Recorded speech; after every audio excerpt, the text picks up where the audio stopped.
Hi, welcome to the skill Intravenous Catheter Insertion and Removal. Now this is a pretty complex skill, so please pay attention and follow along with me. So let's start with what you're going to need. There's actually a good amount of equipment that we need to consider when we start an IV. So first and foremost is the peripheral IV catheter. Now know, with IV catheters, it's going to vary in sizes, so you will have to make a decision about which one is most appropriate. So don't forget, peripheral IV catheters is going to vary in sizes. Also know that each facility has a little bit different equipment, so you're going to want to get familiar with what your facility has. All right, next we need to look at the extension tubing. Sometimes you're going to hear a nurse call this a pigtail. It's a funny name, but a lot of the time if someone says, hey, go get a pigtail, this is what they're talking about. Then we're going to need the Lurlock hub. So this is what's going to connect to your pigtail or your extension tubing. Then you're going to need saline flushes. So again, more equipment. We've got an IV start kit. So the nice thing, all of these pieces are usually bundled together. However, I'm going to talk about those components of that start kit. So first you need an alcohol pad. This is going to help clean the site. You're going to need a tourniquet to hold pressure and also to help visualize veins for you. You also will need a gauze dressing. This may help be there to clean up any mess that you made. And also a transparent dressing. This is going to cover the IV insertion site to keep out those microbes. All right, so the last thing that you see is a stabilization device. Now, this is going to vary from facility to facility. So in this, just know that that's a possibility that your facility may use, but lots of facilities do not use this due to cost and extra supplies.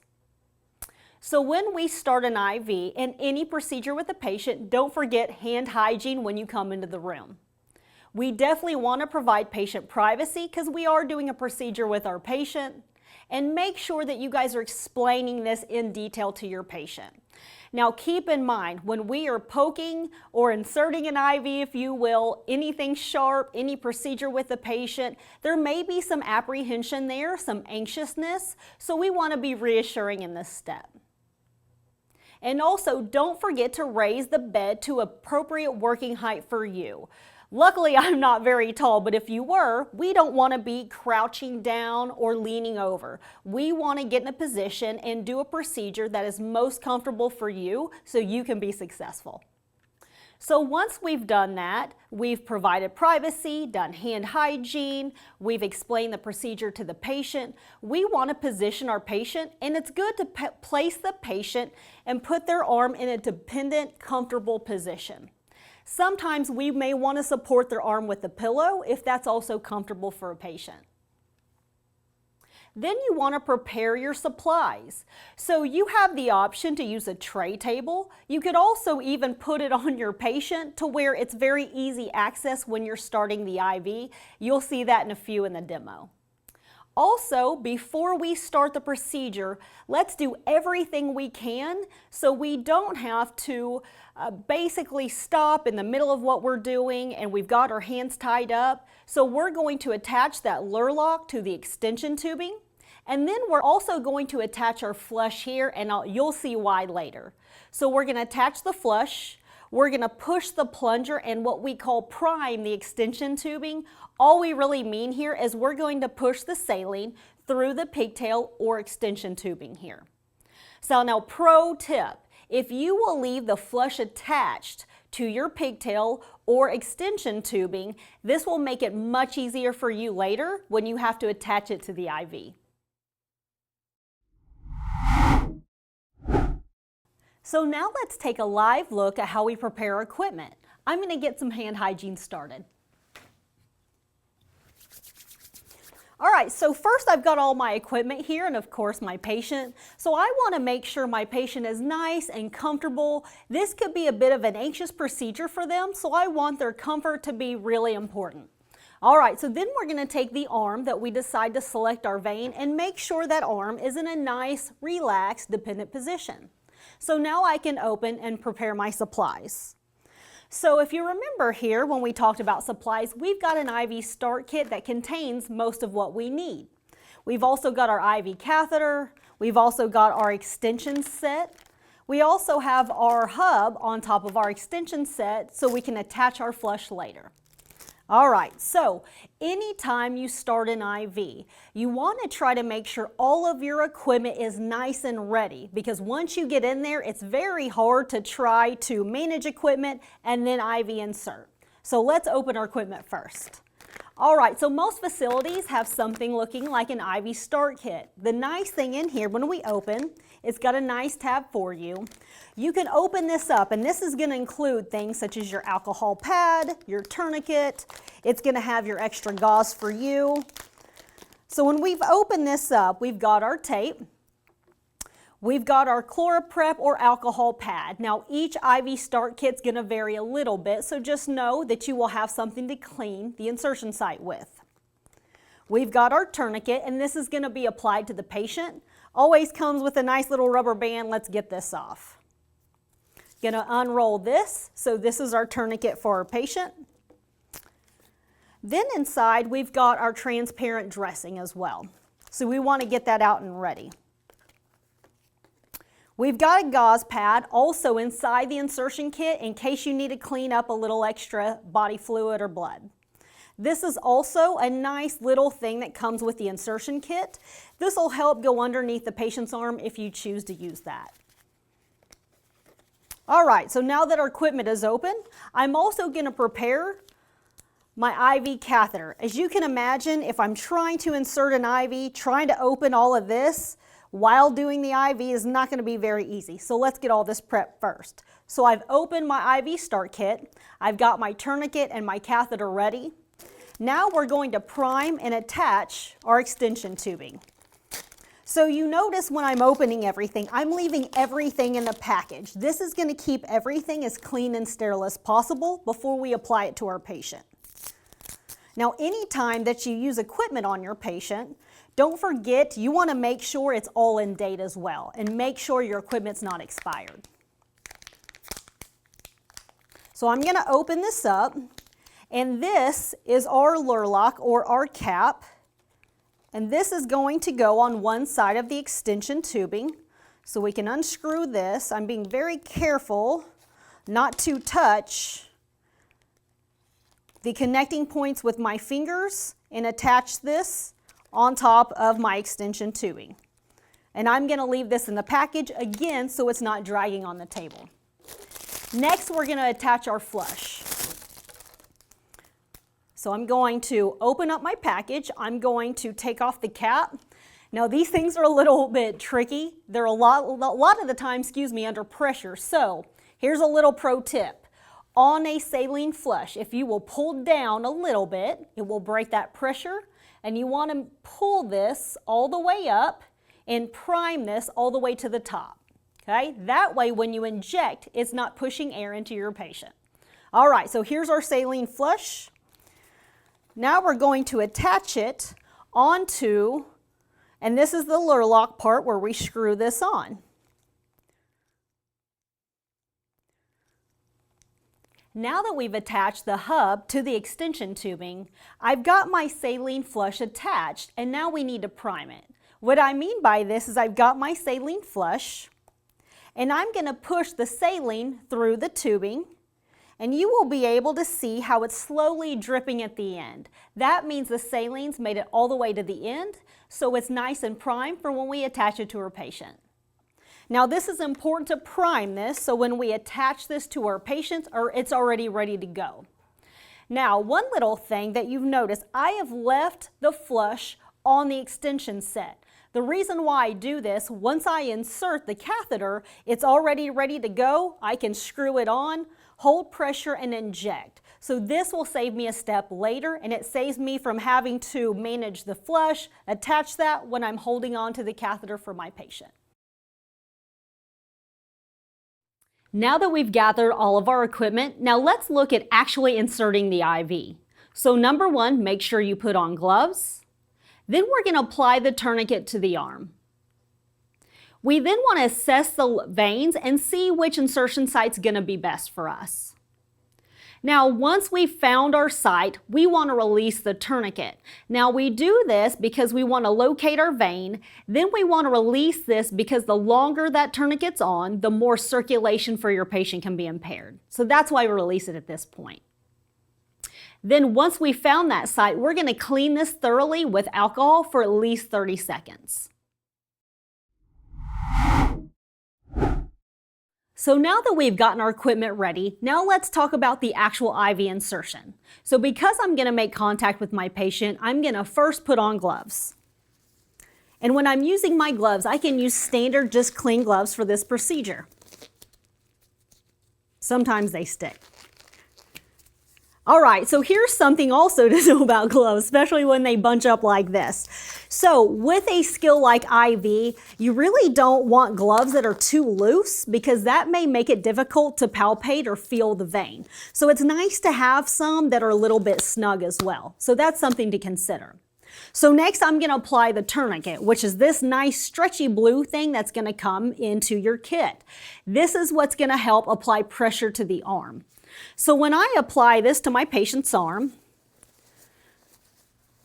know that once we apply it, it's going to be a little bit tight. So you may want to forewarn and let your patient know about this. So here's the key when we apply it. We're going to go underneath the arm, and everybody does this just a little bit different, but I'm going to pull it close. Do you see where my hands are close to the patient's arm? I'm going to pull it nice and taut, and then I'm going to cross them over. So you see how my right and left hand cross over? This is a skill in itself, I know. But I cross my hands over and hold them with my left hand. So what that allows me to do is to grab this piece that's still nice and taut, put my finger here in the middle like making an X, and then I'm going to loop this ear underneath the patient, or excuse me, underneath the tourniquet itself. So we're going to have a loose loop here, and you're going to see that tail out. So hopefully that makes sense to you. So if I need to release it, it's going to look like this. So I'm going to show you one more time what that looks like. Students typically struggle a little bit with this skill, so this is a nice thing to practice. So I'm going to put this underneath the patient arm, and again, the closer that you put it towards the patient arm, it makes it much easier to keep it nice and tight. What we don't want is a very loose, as you can see, tourniquet, because what is that doing? Not a lot, right? Okay, so let's re-look at this skill part. So when I'm putting on the tourniquet, if you will hold it nice and taut, close to the patient, cross over your hands. If you will hold on to it with the left hand, and we're trying to make an X. So once I've made that X, I can hold these together, and I'm going to loop this left side underneath, and do not pull it all the way through, and here we've applied our tourniquet. So this should be nice and tight on the arm. So know the longer we keep this on, this can definitely impede circulation, so keep that in mind. So now that this is on our patient's arm, now we get to assess the veins and see which insertion site we want to go. This is a good time to really make a decision on where we want to go before we stick. Now, when we're looking at our patient's arm and we're choosing a site, one thing to remember, you do not want to stick on the inner wrist of a patient. Reason why this is very uncomfortable and there's a lot of nerves. There's some very tempting veins here for sure, but this is a high risk area of really causing some sort of nerve damage for your patient. So try to avoid the inner wrist if possible. So when we're looking at veins, we want to start with IV catheter insertion from distal to proximal. The reason why we want to do this, if we start an IV down here and we have complications, we want the ability to move up. All right, so when we're assessing IV, what we want to look for is there's great veins in the hands, but this can be uncomfortable if a patient's eating. I have a personal favorite. There's some that are here on the side as well that kind of run the thumb side, and you can kind of see me pressing on it. Also, of the very popular, there's some in what we call the AC or antecubital on the inside aspect of the arm.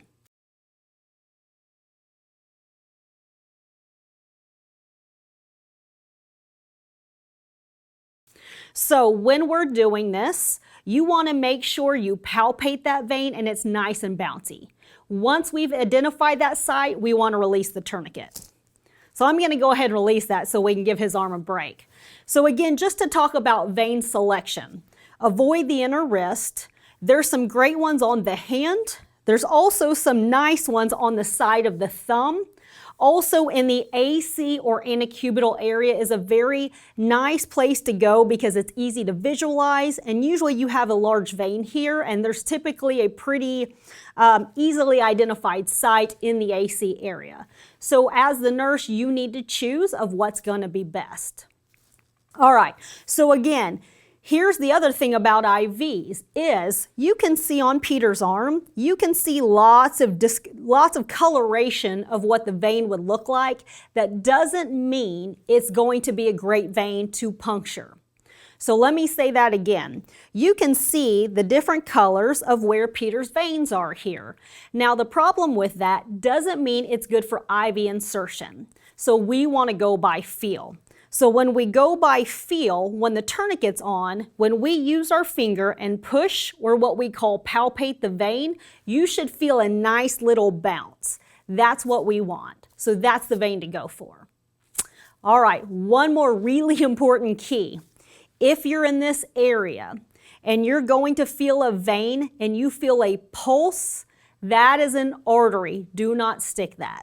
I'll say that one more time. If you're in this area and you feel or see a pulsating, that is not what we want to stick. That is an artery, not a vein. And this is peripheral IV insertion. So just keep that in mind.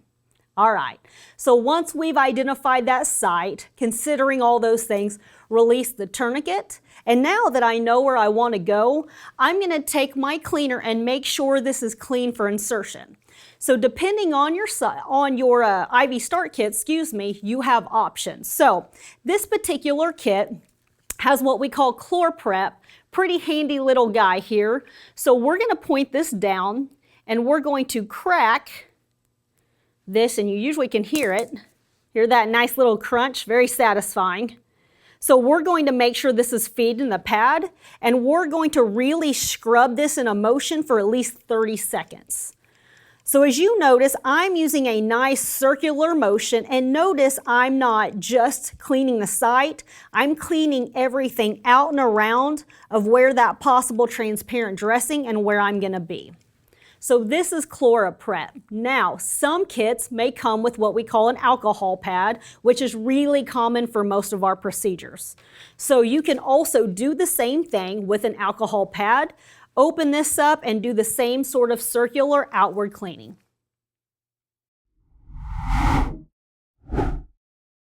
Now that we've cleaned the site, we're going to reapply the tourniquet.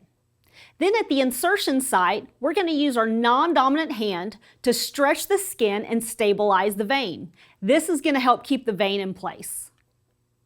Then we're going to place that IV catheter on top of the vein at a 10 to 15 degree angle. So we're going to puncture the skin and vein wall and watch the blood flash back in the catheter itself. Then we're going to use the hand holding the IV catheter, use our dominant index finger to separate the catheter from the needle and advance it into the vein. Now at this piece, we want to make sure we advance the IV catheter all the way to the hub. Next, we're going to hold pressure above the insertion site with our other non-dominant hand and hold the hub of the catheter in place so it doesn't wiggle. Now we can release our tourniquet, and with the same hand that is holding the catheter, using the dominant index finger to activate the safety mechanism and remove the needle itself. So if you see this picture, notice that we're only advancing the plastic part of the catheter and the needle part itself is removed. Okay, so we just identified our vein and we cleaned. So now we're going to move on. So I'm going to go back to reapplying the tourniquet. And if you guys remember, we're going to hold this nice and taut. Whoop, a little too taut. Nice and taut. And then cross this over. And then I'm going to hold and support it with my finger here, make that X, and then loop this back through. So this can be nice and quick release when I need it. So notice I've put this a little bit higher up on the arm for my patient. All right, so now I can get my catheter ready. So when I have my catheter for needle safety, I want to make sure I go straight out. So every device is a little bit different, so we need to keep that in mind. And before we puncture the skin, we need to be able to see the bevel up. What that means is when I look down at my catheter, I can see a little bitty hole, and that's what we want, bevel up. All right, so now that I've cleaned, I can advance. So I need to hold my skin taut, and now when I puncture, I'm going to go at a very 10 to 15 degree angle. I don't want to go like this because I can puncture through the vein. All right, so now that I've punctured the vein,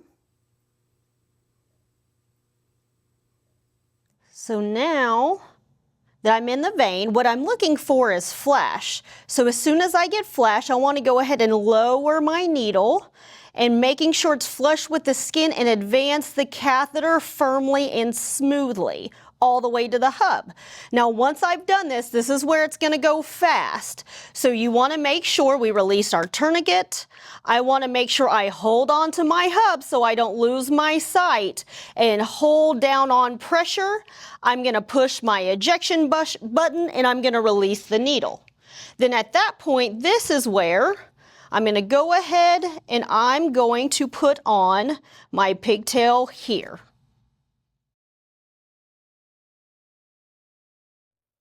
Hello, I'd like to take just a few minutes and talk about some alternative ways that you can advance your IV catheter upon insertion.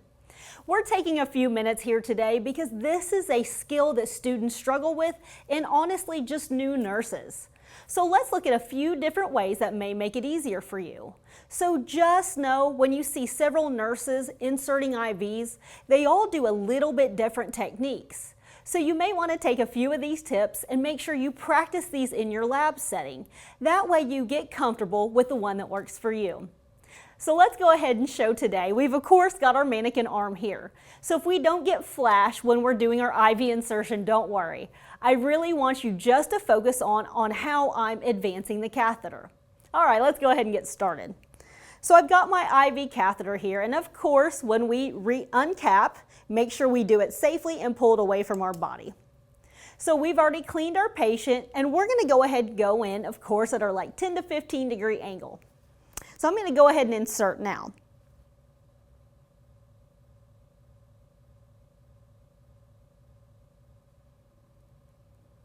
So now that I've inserted, so the thing that I want to show you is this advancement piece. So a couple of ways we can do this. So one of them is it's sometimes hard for some nurses to use this little lip here to advance it. So what I want to show you is this technique. You can hold on each side of the hub, and you notice when I'm advancing, the biggest thing is making sure the catheter is flush, even pressing down a little bit to keep the catheter stable. Then I'm going to take my hands and both sides of the catheter, and I'm going to advance it this way all the way over to the hub. Then you see I've got a nice firm grip. Then I'm going to take my ejection button to remove my needle. So just so you see that, I'm holding on. You notice that I'm touching each side here, but I'm not touching the insertion side. So by using this method, it gives you a little bit better control on how to advance that catheter and makes it very steady for you, especially when you start learning. So let me show you a couple of different ways before we go. So I'm going to go ahead and remove this one now. And of course, once you've removed this, even though I've ejected this in the safety device, make sure before you leave your patient's bedside to put this into the sharps. So let me show you a few other ways.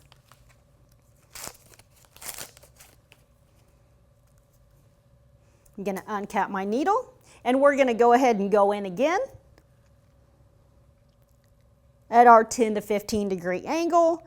Let's say I've gotten flash. As soon as I've gotten flash, I'm dropping my IV. The other thing that you may see people do, and this is what I personally do, is you see that bend again. This isn't a rubber arm, so it's going to be a little bit different. I typically make sure, again, I'm pushing just a little bit to provide pressure and stability. You see that little blue lip here? That's what I like to use to advance the catheter. So I'm going to almost push down a little bit against the patient's skin, put my nail right here at that hub, and then I'm pushing, and with one finger, you notice I'm only advancing the catheter. Then I'm holding pressure, holding my hub, and then that's when we're going to eject the safety button and remove and put on our pigtail.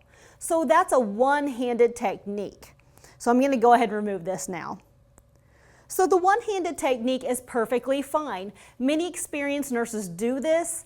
I personally like it just for the reason why is it keeps my hand out of the way. I see better visualization. Also, it keeps me from pushing too hard on the catheter and kinking the catheter. Now let me show you one more way. You may see a nurse perform this as well.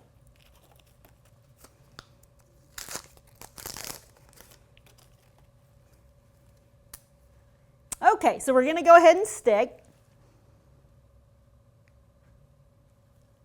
So what you may see, so I have some mixed feelings about this one. You may also see once you get flash, again, I'm pushing down, just nice firm pressure here on the patient's skin so that catheter doesn't wobble.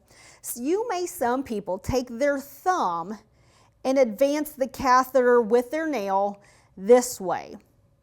That's fine, and then let me show you. Let's go ahead and finish this. Hold pressure, hold my hub, and remove that. So here's the only problem that I have with this. If you're advancing this way, you can imagine how much stronger your thumb is or the pressure when you push it. So what can happen is this. You see how that can maybe kink the catheter a little bit more? That's another possibility that if you feel dexterity-wise you need to use, that's perfectly acceptable. Just know when we're using our thumb, we've got a little bit more force here, so we could potentially kink the catheter. So it's just totally up to you. Using both hands on the hub, you can use one finger behind the guide or use your thumb. But again, I strongly encourage you to practice this in your lab setting. Now that we've inserted the IV, let's look at how we attach the extension tubing, or if you remember, the pigtail. So attach the primed extension tubing to the catheter hub.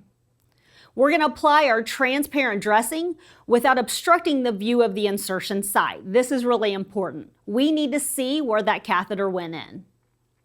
Now slowly draw back on the plunger of the attached saline flush to aspirate or pull back and see if we have blood return. This is going to let us know if we were successfully in the vein or not.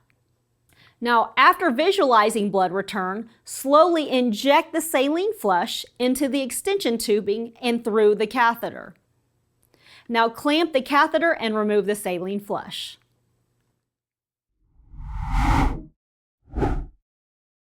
Now that I've inserted the IV, and I went ahead and attached the primary extension tubing, otherwise might be called a pigtail, you might have heard that name, to the catheter hub itself.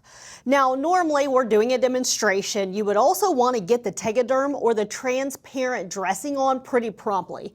This is going to help keep it clean, keep bacteria out, try to keep infection away as well.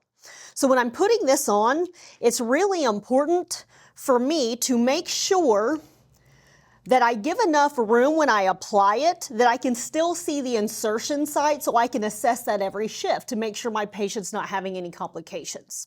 So now that we've got this firmly in place, I like to just keep that on, and while I've got it, before I secure everything down, I want to make sure I'm in a good IV and I've got good blood return.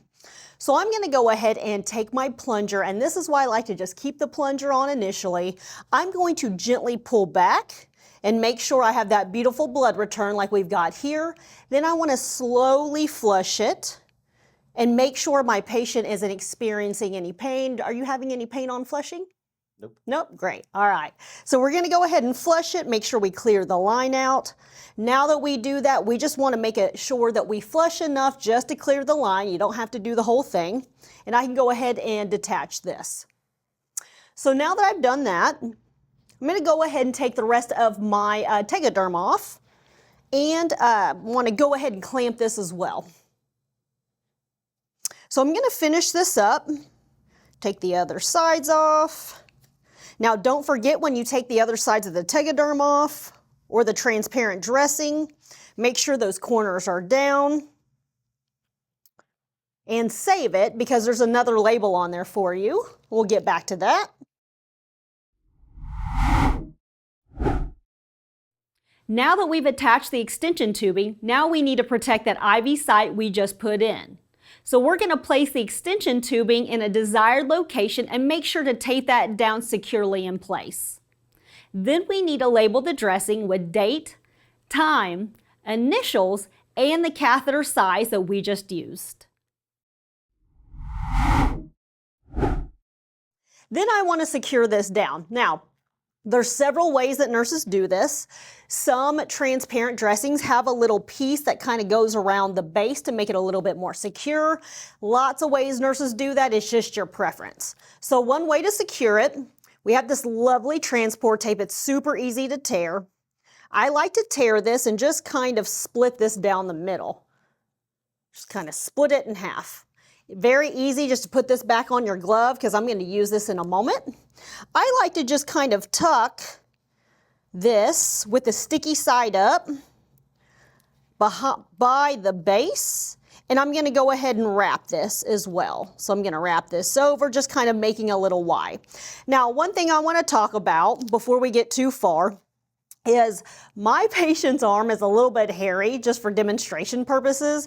So you can imagine, and you can see while I'm doing the tape, there may be hair trapped in there. You need to consider this when you're starting an IV on a patient, because you may need to shave their arm if you feel like it's an infection control problem, or it's going to be an issue to keep the tegaderm or the transparent down and secure on your patient. Okay, so now that I've got that wide, if you will, I also kind of like to take another strip of tape across the base. Again, it's just personal preference. Now, the reason why you want to do this, you can imagine this is in the bend of the arm. The patient could be moving. If it gets tugged slightly, this, as you can see, it's nice and secure. So that's really important that you don't lose your sight.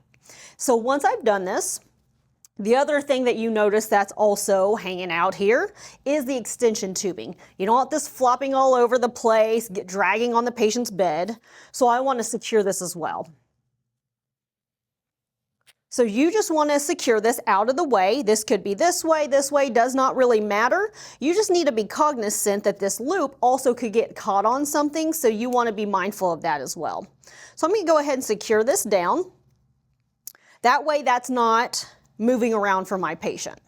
So then I can still access as well this little piece right here in case I need to give meds. Now finally, very important, on that tegaderm piece or transparent dressing I said don't throw away, there's a piece of paper on here where you need to label it. You need to make sure you put this, now recommended, do this before you stick it on your patient, write it while it's flat on the surface. You want to put your initials, your date, and the gauge of the catheter as well for your patient. That way we know every hospital protocol is a little bit different. It could be every 3 days, it could be longer. So that way we know the last time this was inserted. Thanks for watching.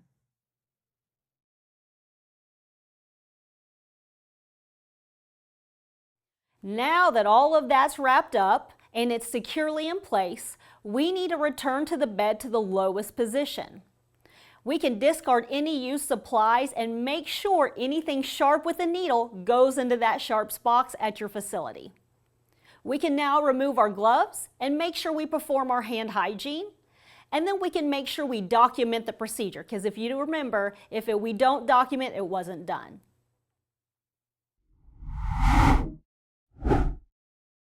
Okay, so now that we've just inserted the IV and we definitely have gotten the patient cleaned up, now we need to make sure we return the bed to the lowest position before we leave our patient. Also, don't forget to discard all your used supplies. Now, if you remember, when we inserted the catheter, it's only the catheter that's left and the needle retracted into the safety device. Because the needle is in here, we need to dispose of this properly. This will go into what we call the sharps container. Usually it's really nice because they're easily identifiable and they're red. So I'm going to take my needle and discard it in the sharps. All right, so now that we've done that, we can get rid of our trash, we can remove our gloves, perform hand hygiene, and make sure we document that procedure.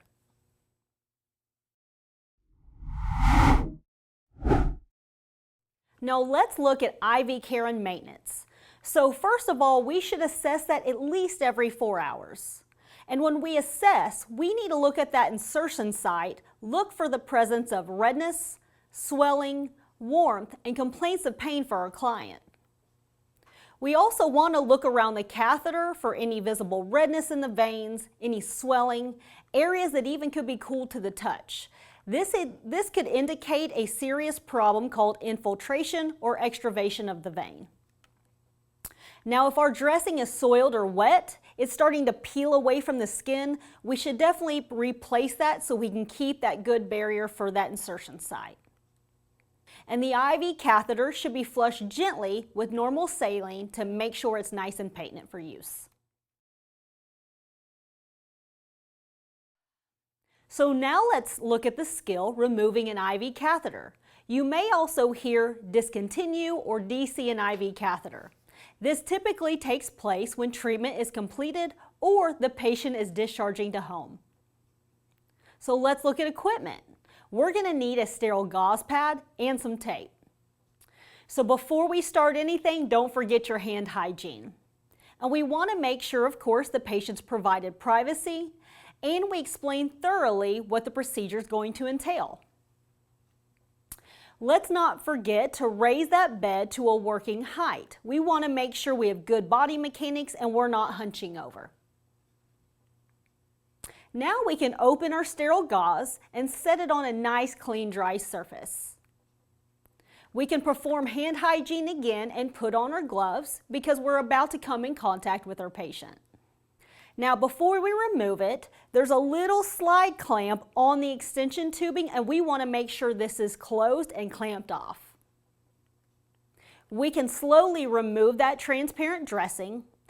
And if your facility uses a catheter securement device, we're going to take that off at this time as well. We're going to hold the gauze over the insertion site with our non-dominant hand, and then we're going to use the dominant hand to gently pull the catheter away from the patient. So notice we put the gauze over the insertion site, and this is where we're going to apply pressure to the site. We're going to do this for at least about 30 seconds until that bleeding stops. Now that we've had the bleeding stop, we can place tape over that to secure it in place for the patient. Now, when we remove equipment, make sure we take a look at that and make sure the tip of that catheter is still intact and everything looks okay. Once we complete the procedure, make sure we return that bed to the lowest position for safety for our patient. We can discard those supplies, remove our glove and perform hand hygiene again because we had just performed a procedure, and also make sure we document. Okay, so now let's talk about removal of an IV. So this typically happens, if you remember, when treatment is complete or the patient gets to go home. All right, so first, make sure you have your supplies. If you remember, we're going to have gauze pads, we're going to have alcohol pads, and also tape. All right, now I'm going to perform my hand hygiene. And then after this, we're going to put on our gloves.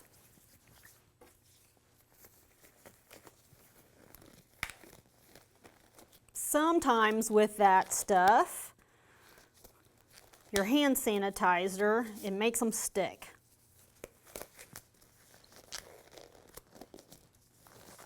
Okay, so now that I've got my gloves on, so you want to make sure you explain the procedure to the patient. Now, if you have a male patient, sometimes try to be gentle because this may pull on some hair for your patient. So I'm going to get my stuff ready. So you can open up your gauze pad and leave this out, and sometimes patients may bleed a little bit more than others, so you may want more than one.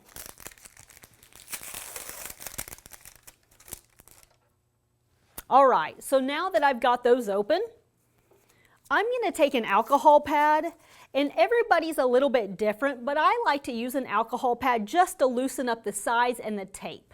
Also, your facility may have like an adhesive remover that looks a lot like these alcohol pads as well, and you can use that too. So now we're just going to pick a side and slowly start peeling back the corners. So this is just a method that I do, not necessarily per se, but I like to do this because the alcohol loosens the adhesive, makes it a little bit less painful for the patient. And notice how I'm kind of putting his skin taut. If you will do that, that will also help peel back the dressing. And I like to gather the dressing to where peel up all the corners to where the insertion site is the last thing showing. That way it keeps it covered as long as possible.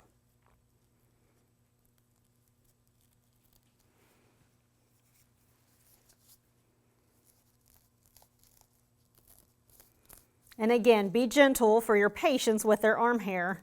Male or female, it doesn't feel good tape. Okay, so now that I have all that peeled up, you can see that my insertion site's still covered. I like to not uncover that until absolutely necessary. Now that's done, I also like to get my tape ready, and this is going to put pressure over the bandage in case the patient bleeds. All right, so now that we've got all those corners peeled up, I'm going to take my gauze and place it over the insertion site, have everything ready in my other hand, and slowly pull that away. Notice I've kept the insertion site covered. I've also making sure I keep pressure for at least 30 seconds or until the patient stops bleeding. So now I'm going to also look, while I'm holding pressure, I can multitask, making sure the catheter tip is still intact, which it is. I'm going to put that to the side and continually hold pressure. So once my pressure's been applied, I'm going to take my tape, put this nice and taut across the patient, and then leave that there for them to discharge home. Now, if necessary, if your patient's allergic to adhesive, there's other alternatives you can use instead of this type of porous tape for your patient. Lastly, this is a common misconception, but this is not a needle and this does not need to go into the sharps box depending on your facility. Usually you can just throw this away in the trash. And before you leave, don't forget to return the patient to the lowest position. Make sure that you discard all your supplies, you remove your gloves, perform your hand hygiene, and document the procedure. So now let's look at some special considerations. So there are possible complications that go along with IV insertion. We'll take a look at those. One of those is improper insertion technique, and this can lead to infection. This is what we do not want in nursing. A hematoma can also result from inserting the IV catheter through the vein or by not applying enough pressure when we remove that catheter when we're done with treatment. Also, using tape instead of a catheter stabilization device increases the risk of accidental removal. So let's look at some keys to success. First of all, slow down. Think through what you're going to do next. Make sure you prepare your equipment before you get going. Also, take the time to find a good insertion site.